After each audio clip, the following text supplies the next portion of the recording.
Last year, we went to Blenheim Palace for the Palace at Christmas and Light Trail. We booked the tickets in advance and it cost us around £188. This is for the Palace, Light Trail and skating.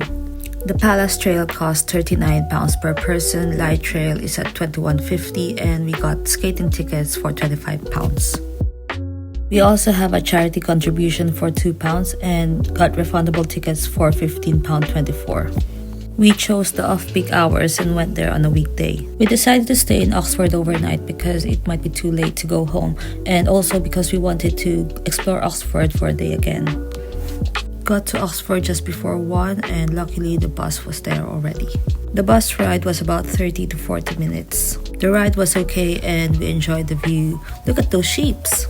We got off and had a quick wander around a small town called Woodstock. We bought some food from Co-op and toiletries that we forgot to bring. Then by around 2 p.m. we walked back to the entrance of Blenheim Palace.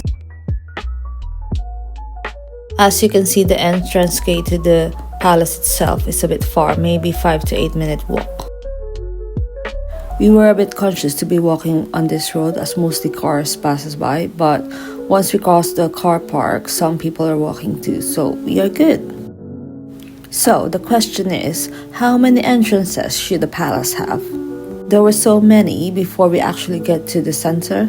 Once we get to the first part, on the left side there's an orangery for the afternoon tea and on the right side is the Blenheim shop.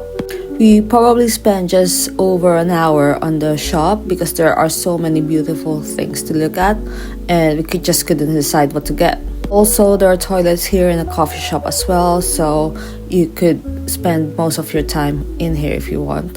I don't know about you, but I find it difficult to choose a souvenir. I wanted a magnet with the Peter Pan and Blenheim Palace in one go, but in the end we just got a Blenheim Palace one with, I think it's a Christmas edition.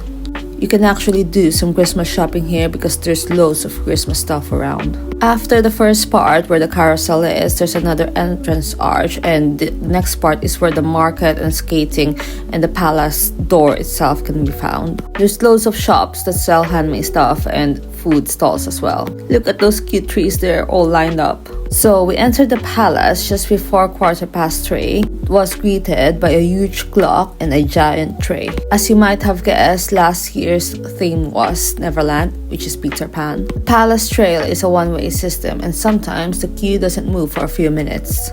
There are decorations in every corner and the corridor is a bit narrow. So be careful with your movements, but wheelchair and buggies can fit, so it is wide enough. They also recommended to allow about an hour to go around the palace.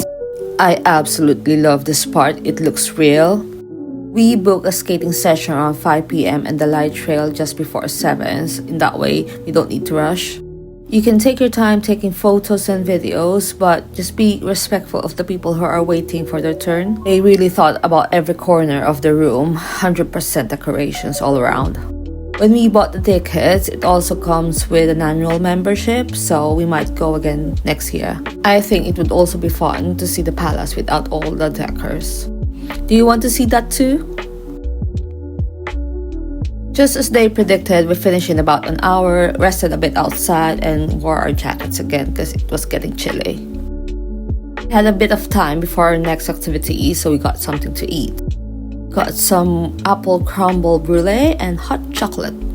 We had a quick look at the skating rink, but it wasn't our vibe, so we decided not to go skating anymore and just had a look around the shops and the market. The palace looked really festive when it got dark. Our light trail was scheduled at 6:45, but we asked them if we can go inside earlier and they said yes because they weren't that busy, so it was good that we went in by 6 in the evening. We noticed that every light theme have a different music theme too. We were growing crazy with the dancing at some point. The recommended time for the trail is 90 minutes. I guess because the park is quite huge and long, there are some parts which are not lighted, so be careful.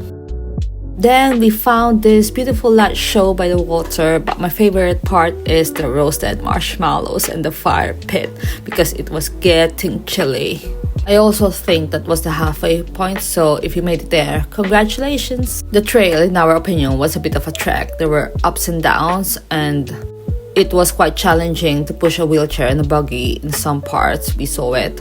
Couple that with being tired and cold, it's a recipe for tantrums, so just bear in mind if you bring your children. But Santa's waiting at the end and there are benches around, so you can have a rest in between if you get tired. Be very mindful of the bus times if you are using the public transportation. Trail is finished and we got some food before heading to the bus stop. I hope this video helps you for this year's Christmas.